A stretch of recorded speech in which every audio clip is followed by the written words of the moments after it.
नमस्कार, मैं मनोज भट्ट। आप देख रहे हैं इंडिया टुडे ग्रुप का फार्मर डिजिटल प्लेटफॉर्म किसान तक। हरियाणा विधानसभा चुनाव में हम सब ये देख जानते हैं कि किसान आंदोलन के बीच बीजेपी को किस तरीके से प्रचंड बहुमत मिला है। बीजेपी को जो बहुमत मिला है उसके बाद देश में एक नई बहस छिड़ी हुई है और खास तौर पर किसान राजनीति के संदर्भ में इस बहस के कई मायने निकल कर आते हैं। जैसे कि हम सब जानते हैं कि पिछले दिनों लोकसभा चुनाव के बाद विशेष तौर पर देश में किसान राजनीति अपने पीक पर पहुंच गई थी।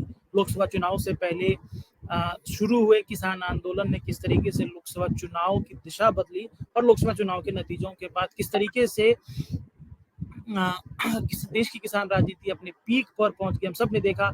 और एमएसपी गारंटी कानून को लेकर देश भर के अंदर मैं ये कहूंगा कि एक तरह का नया माहौल बना है और नतीजा उसका यही रहा कि राहुल गांधी ने संसद में एमएसपी गारंटी के बतौर नेता, लोकसभा में नेता प्रतिपक्ष, संसद के अंदर एमएसपी गारंटी कानून पर बातें की और साथ ही साथ ये वादा किया कि इंडिया गठबंधन शीतकालीन सत्र में एमएसपी गारंटी कानून पर प्राइवेट बिल लोक संसद के अंदर लेकर आएगा। तो वहीं हरियाणा में जहां पर लोकसभा चुनाव से पहले आंदोलनकारी किसानों को रोकने के लिए मनोहर लाल खट्टर सरकार ने कई तरह के प्रभावी उपाय अपनाए।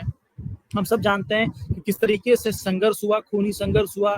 एक युवा किसान की मौत भी हुई, कई किसान घायल हुए, कई पुलिस वाले घायल हुए और किस तरीके का एक हिंसक रूप हम सब ने देखने को मिला। लेकिन ठीक उससे पहले लोकसभा चुनाव के जो नतीजे निकल कर आए, हम सब जानते हैं कि लोकसभा चुनाव से पहले हरियाणा में सत्ता परिवर्तन हुआ। मनोहर लाल खट्टर की जगह नायब सिंह सैनी को मुख्यमंत्री बनाया गया और नायब सिंह सैनी मुख्यमंत्री बने। लोकसभा चुनाव में भाजपा को 5 सीटों का हार का सामना करना पड़ा और नायब सिंह सैनी ने अपनी किसान राजनीति की धुरी बदली और उन्होंने हरियाणा में एक अपने तरह का मॉडल पेश किया जिसमें एमएसपी पर सभी फसलों की खरीद का कैबिनेट नोट से जारी किया गया।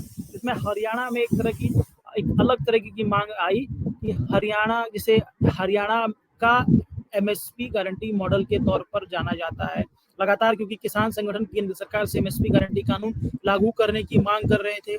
लंबे समय से ये बहस चल रही है, लेकिन इस बीच जिस तरीके से नायब सिंह सैनी सरकार ने चुनाव से पहले अपने स्तर पर कैबिनेट नोट जारी करते हुए, एक कैबिनेट ऑर्डर जारी करते हुए एमएसपी गारंटी कानून लागू करने का वादा किया, यानी कि सभी फसलों की एमएसपी पर खरीद की गारंटी दी।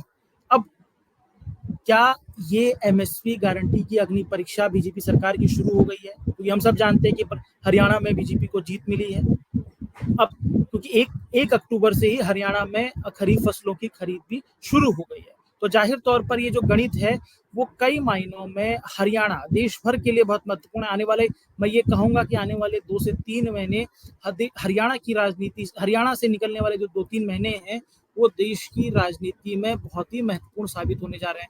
हम सब जानते हैं कि जैसे कि मैं बता दूं एक बार आपको किस तरीके से हरियाणा सरकार ने 1 अक्टूबर से कॉमन वैरायटी की धान और ग्रेड ए वैरायटी की धान खरीदने की बात की, तो वही बाजरा खरीदने की बात भी की है। इसी के साथ साथ हेल्प डेस्क बनाने, मंडी की व्यवस्था करने की बात की थी। कुल जमा जो इस खरीफ सीजन खरीदने की बात है, धान, बाजरा, मक्का, मूंगफली, तिल, अरहर तथा उड़द की खरीदारी की बात की गई है। इनके लिए धान के लिए 241, मक्का के लिए 91, बाजरा के लिए 91, मक्का के लिए 19, मूंग के लिए 38, मूंगफली के साथ तिलहन के लिए 27, अरहर के लिए 22 और उड़द के लिए 10 मंडियां व खरीद केंद्र राज्य में स्थापित किए गए हैं। क्योंकि अब चुनाव के नतीजे आ गए हैं 8 तारीख को, हम सब जानते हैं नतीजे आए, आज 10 तारीख है। नई सरकार के गठन को स्वाभाविक तौर पर माना जा रहा है कि 2 से 3 दिन मिलेंगे, यानी कि अभी खरीद जो है, खरीफ सीजन की जो खरीद है वो 1 से 1.5 महीने और चलेगी। तो ऐसे में ये समय जो है इसको माना जा रहा है कि ये एमएसपी गारंटी का जो वायदा हुआ था उस पर नई भाजपा सरकार का क्या इरादा होगा, ये देखने लायक होगा आने वाला समय। साफ तौर पर ये किसानों की राजनीति के संदर्भ में भी हरियाणा की नई बीजेपी सरकार के जाहिर तौर पर नायब सिंह सैनी मुख्यमंत्री बनेंगे, क्योंकि उनके नेतृत्व में जीत हुई है। अभी तक का जो सिस्टम रहता है, हालांकि अगर कोई चमत्कार होता है या कोई बहुत बड़ा बदलाव होता है तो किसी नए चेहरे को मुख्यमंत्री बनाया जा सकता है, कुछ भी हो सकता है। लेकिन जो भी मुख्यमंत्री बने, नायब सिंह सैनी भी मुख्यमंत्री है, कोई भी नए मुख्यमंत्री बने, तो ये जो वादा किया गया था सभी फसलों की एमएसपी पर खरीद, यानी कि एक तरह का एमएसपी गारंटी का जो वादा था, उसमें अब ये नई बीजेपी सरकार का इरादा देखने का समय होगा।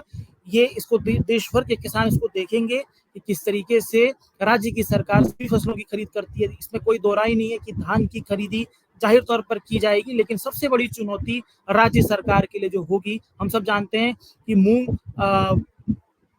अरहर तथा उड़द की खरीदारी भी राज्य सरकार करेगी। देश के अंदर कहीं ना कहीं स्टॉक में कमी रहती है। धान, अरहर तथा उड़द को लेकर कोई चुनौती नहीं, लेकिन जो सबसे बड़ी चुनौती होगी वो बाजरा में होगी।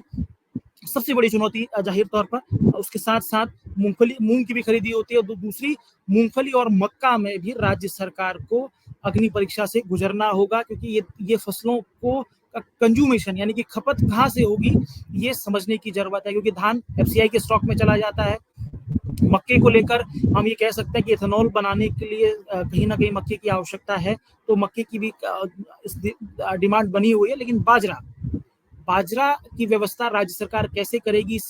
एमएसपी पर खरीदने का वायदा है। एमएसपी जैसे कि घोषणा की गई है बाजरे को लेकर, राज्य सरकार से कहा गया है कि 2625 रुपए प्रति क्विंटल यानी कि एमएसपी पर खरीदा जाएगा बाजरा, राज्य सरकार किसानों से खरीदेगी। तो ये मैं अब आने वाले 2-3 महीने में बाजरा, मूंग, मूंगफली, तिल, इन 4-5 फसलों की खरीद पर निगरानी, यानी कि खरीद का नंबर, खरीद के आंकड़े, किसानों को भुगतान, ये बीजेपी सरकार के लिए भी अग्नि परीक्षा होगी। हरियाणा की नई बीजेपी सरकार के लिए अग्नि परीक्षा होगी।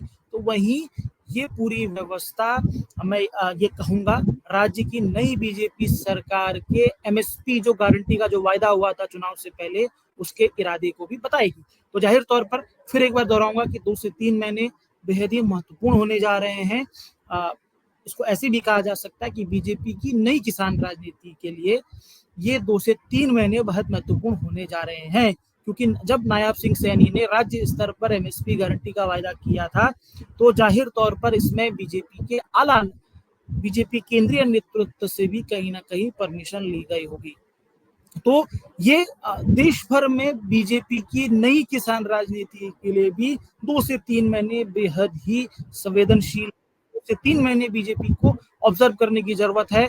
और स्वाभाविक तौर पर अगर बीजेपी का ये मास्टर स्ट्रोक भी हो सकता है, अगर ये मॉडल के तौर पर स्टैब्लिश होता है, तो जो एक प्रेशर सेंट्रल गवर्नमेंट पर की तरफ बना हुआ है एमएसपी गारंटी कानून का, तो वो राज्यों में भी शिफ्ट हो सकता है, क्योंकि राज्यों में भी ऐसा कानून है कि राज्य भी अपने स्तर पर एमएसपी पर सभी फसलों की गारंटी दे सकते हैं, क्योंकि खरीद राज्यों का ही विषय है। केंद्र सरकार सिर्फ और सिर्फ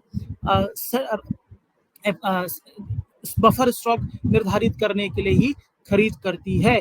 तो कुल जमा ये एक नया मॉडल भी स्थापित हो सकता है। भाजपा सरकार के इरादे को भी बताएगा, जो वादा किया है उसको निभाने का इरादा है कि नहीं है वो भी बताएगा, और देश की नई किसान राजनीति के लिए भी आने वाले 2 से 3 महीने बहुत महत्वपूर्ण साबित होने जा रहे हैं। कुल जमा ये हमारी कोशिश थी। ये कोशिश आपको कैसी लगी जरूर बताइएगा। अगर कार्यक्रम पसंद आता है तो शेयर, सब्सक्राइब, लाइक जरूर कीजिए। इसी के साथ इजाजत दीजिए, आप सबसे फिर मुलाकात होगी।